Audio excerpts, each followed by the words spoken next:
दोस्तों स्वागत है आप सभी का एक बार फिर से सैम एजुकेशन चैनल डे 12 में हम श्याम कृष्ण आज लेकर के आए हैं जो चैप्टर 12 था लेखा पढ़ाई का लोक निर्माण विभाग का संगठन, उसका जो सेकंड पार्ट था लोक निर्माण विभाग का संगठन, उसके बारे में आज हम डिस्कस करेंगे। तो दोस्तों सबसे पहले हम आप लोगों से ये निवेदन करेंगे कि कुछ क्वेश्चंस आ रहे थे कि बोर्ड पे क्लियर चीजें दिखती नहीं है और थोड़ा सा फास्ट पढ़ाने का, तो हम आप लोगों से ये रिक्वेस्ट करेंगे कि एक बार आप क्या कीजिए कि जो वीडियो आप प्ले करते हैं तो उसको सबसे पहले 480p पे ले जाकर के वीडियो को जो बोर्ड पे लिखा हुआ है इस पूरे मैटर को एक बार आप लिख लिया कीजिए। और मैटर लिखने के बाद जैसे मान लीजिए ये मैटर आप लिख रहे हैं, इतना लिखने के बाद क्या कीजिए 2-3 लाइन बीच में छोड़ दीजिए।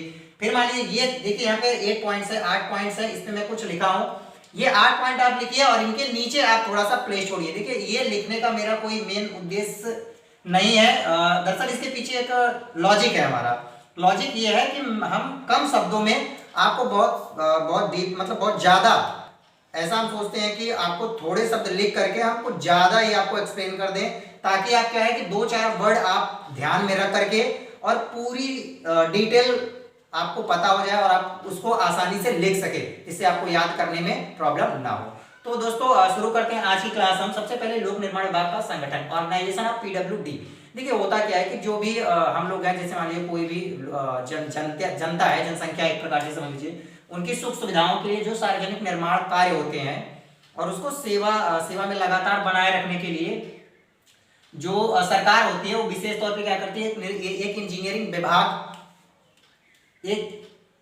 विभाग स्थापित करती है, तो उसे ही कहते हैं सार्वजनिक निर्माण विभाग, या उसे ही आप कह सकते हैं लोक निर्माण विभाग, जिसे आप हिंदी में काफी सुने होंगे। वैसे ही जनरली ये यूज होता रहता है पीडब्ल्यूडी, तो ये होता है पीडब्ल्यूडी। अब देखिए प्रदेश का अगर प्रदेश का विभाग है तो प्रदेशीय लोक निर्माण विभाग कहलाता है, केंद्र का है तो केंद्रीय लोक निर्माण विभाग कहलाता है, केंद्र का है तो सेंट्रल पीडब्ल्यूडी, और अगर प्रदेश का है तो प्रदेशीय लोक, जैसे अगर उत्तर प्रदेश का है तो उत्तर प्रदेश का हम कहते हैं यूपी पीडब्ल्यूडी। अब देखिए अगर यूपी पीडब्ल्यूडी है तो हम डिस्कस करते हैं यूपी पीडब्ल्यूडी में क्या क्या कंस्ट्रक्शन का कार्य होता है। तो सबसे पहला है इसमें लोक निर्माण विभाग, भवन तथा सड़कें। अब देखिए कोई भी, अब देखिए यहाँ सीधा सीधा लिख दिया भवन तथा सड़कें। अगर लोक निर्माण विभाग की बात की जाए तो जनसंख्या के हित में, अब देखिए जनसंख्या के हित में अगर कोई भी भवन बनता है, आवास बनता है, सड़क बनता है, पुलिया, देखिए यहाँ पे पुल और पुलिया का निर्माण जब भी होता है तो वो लोक निर्माण विभाग के भवन एवं सड़कों विभाग के अंतर्गत आता है, जिसे हम पीडब्ल्यूडी डिपार्टमेंट कहते हैं। फिर दूसरा आता है इरिगेशन डिपार्टमेंट। अगर मान लीजिए नहर है या बरसाती नदी नाले हैं तो इनसे संबंधित कार्य कोई भी हो, जैसे बांध का काम हो गया, बैराज का काम हो गया, जल सेतु, प्रपात नियंत्रक का, इन सब का काम जो होता है वो हमारा होता है इरिगेशन डिपार्टमेंट के अंतर्गत। अब देखिए जो नहर का पानी जाता है तो उसका भी लेखा जोखा सिंचाई विभाग के अंतर्गत रखा जाता है। फिर नेक्स्ट टॉपिक है आपका विद्युत परिषद। इसको पहले कहते थे विद्युत शाखा, अब इसका नाम हो गया विद्युत परिषद। अब देखिए विद्युत में उत्पादन, जैसे विद्युत का उत्पादन करना, वितरण करना, और या तो इससे संबंधित कोई भी क्या आ जाए, निर्माण कार्य आ जाए, तो ये होता है विद्युत परिषद के अंतर्गत। फिर बात आता है जल निगम। अब देखिए जल निगम में क्या होता है, जो नगर होते हैं, जो ग्रामीण क्षेत्र होते हैं, उसमें पीने का पानी जो होता है उसकी आपूर्ति, जल आपूर्ति, पेयजल आपूर्ति, तथा इससे अगर मान लीजिए कोई भी दूषित जल है उसको निकालना, इन सब का काम होता है जल निगम के अंतर्गत, जिसे वाटर कॉर्पोरेशन कहते हैं। फिर बात आता है सेतु निर्माण। बड़े बड़े जो पुलों का निर्माण होता है, उनका मरम्मत होता है, वो सेतु निर्माण विभाग के द्वारा किया जाता है। फिर आता है नलकूप विभाग। ये ग्रामीण क्षेत्रों में क्या होता है, सिंचाई के लिए जगह जगह पे नलकूप लगाया जाता है, जिसे हम ट्यूबवेल कहते हैं। आप गाँव में अक्सर सुनेंगे ट्यूबवेल, तो वो कई जगहों पर भारी मात्रा में जब लगाना होता है तो नलकूप विभाग इसकी रिस्पॉन्सिबिलिटी देता है और ये उसमें काम करता है। फिर बात आता है आवास तथा विकास परिषद। देखिए जो सरकारी, ये देखो एक सरकारी व्यवसायिक संस्था है। इसमें क्या होता है कि जैसे जो बड़े बड़े शहर होते हैं वहां पे भूमि अधिग्रहण करके वहां पे मकान बनाना और उनको फिर क्या करना, सेल आउट करना, तो ये होता है आवास तथा विकास परिषद के अंतर्गत। ये सरकारी व्यवसायिक संस्था है, ये मेन इसका टॉपिक है। फिर नेक्स्ट आता है ग्रामीण अभियंत्रण सेवा विभाग, रूरल इंजीनियरिंग सर्विस डिपार्टमेंट। देखिए गांव की जो सड़कें होती हैं, जो नाली होते हैं, जो खरंजे होते हैं, स्वास्थ्य केंद्र होता है, पाठशाला होता है, तो इन सब चीजों का जो भी निर्माण होता है वो ग्रामीण अभियंत्रण सेवा विभाग के थ्रू होता है। नेक्स्ट टॉपिक हमारा संगठन। अब हम पीडब्ल्यूडी का संगठन किस तरीके से कहते हैं। देखिए जो लोक निर्माण विभाग है, जो पीडब्ल्यूडी डिपार्टमेंट है, ये एक इंजीनियरिंग विभाग है। अब देखिए इसके अंतर्गत जो गतिविधियां होती है, कार्यकलाप होते हैं, निर्माण होता है, निरीक्षण होता है, प्रशासनिक, ये सीधे सीधे इंजीनियरों के नियंत्रण में रहता है। और जो इंजीनियरिंग विभाग का संगठन होता है वो मंत्री महोदय के अधीन होता है। अब देखिए जो लोक निर्माण विभाग की एक सीढ़ी बनी हुई है वो किस तरीके से है।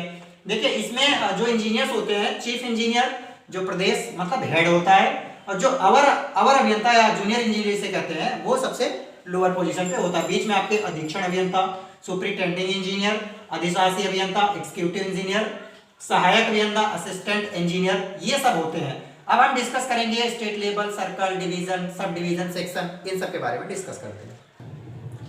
नेक्स्ट टॉपिक जो हमारा है, अब इसके अंतर्गत जो हम पढ़ने वाले थे वो डिपार्टमेंट के बारे में पहले पढ़ रहे हैं। ठीक है, जो आपका प्रदेश होता है, जो प्रदेश की सीमा होती है वहां तक पूरा डिपार्टमेंट होता है, और इसका जो हेड होता है वो चीफ इंजीनियर होता है। अब देखिए एक चीफ इंजीनियर पूरे प्रदेश को नहीं संभाल सकता, तो क्या किया जाता है, प्रदेश को कई खंडों में बांट दिया जाता है। और एक जो खंड होता है, अब देखिए जो चीफ इंजीनियर हो गया, इसके काम को हल्का करने के लिए सुपरिटेंडिंग इंजीनियर को बनाया गया। अब प्रदेश को कई खंडों में बांट करके क्या कर दिया जाएगा, अब उस खंड का जो हेड होगा वो होगा अधीक्षण अभियंता, सुपरिटेंडिंग इंजीनियर होगा। अब देखिए खंड क्या कहेंगे, जो अब देखिए जो सर्कल होता है, सर्कल या मंडल जिसे कहते हैं, मतलब प्रदेश को जब बांटेंगे तो सर्कल या मंडल बनेगा। सर्कल कह लो या मंडल कह लो, वृत्त कह लो, कुछ भी कह लो। अब जो मंडल होगा, मंडल को 3 से 5 खंडों में बांट दिया जाता है। 3 से 5 खंडों में बांट करके उसमें क्या किया जाता है, उसके प्रत्येक खंड में एक एक हेड रख दिया जाता है जिसे अधिशासी अभियंता कहते हैं, जिसे एग्जीक्यूटिव इंजीनियर या एक्सीएम भी कहते हैं। ठीक है, नेक्स्ट है आपका उपखंड, सब डिवीजन। अब जो खंड होता है उसमें 3-4 उपखंड बना देते हैं और उसका हेड रख देते हैं सहायक अभियंता को, जिसे हम कहते हैं असिस्टेंट इंजीनियर। फिर बात आती है अनुखंड या सेक्शन की। जो अनुखंड होता है वो उपखंड होते हैं ना, उसको 4-5 भाग करके क्या कर दिया जाता है, सेक्शन में कन्वर्ट कर दिया जाता है, और उसका जो हेड होता है वो जूनियर इंजीनियर होता है। तो दोस्तों आशा करता हूं कि ये जो टॉपिक्स हमने आज पढ़ाए हैं वो आपको समझ में आए, और कोशिश ये किया कीजिए कि जो बोर्ड पे हम नोट करते हैं उसको आप एक बार नोट कर लीजिए, बुक अपने सामने रखिए, और जो पॉइंट्स यहाँ पे लिखे गए वो मेन पॉइंट्स होते हैं, और उसके अलावा जो हम बोलते हैं उनको आप ध्यान से सुनिए और उसको समझिए। अगर आप बातों को 2-4 बातें याद करके और समझ गए और उस पर आप प्रैक्टिस कर लिए तो ये चीजें बहुत आसान हो जाएंगी। तो देखिए सेकंड जो चैप्टर 12 था ये काफी बड़ा चैप्टर है, तो सेकंड पार्ट में आज बस इतना ही।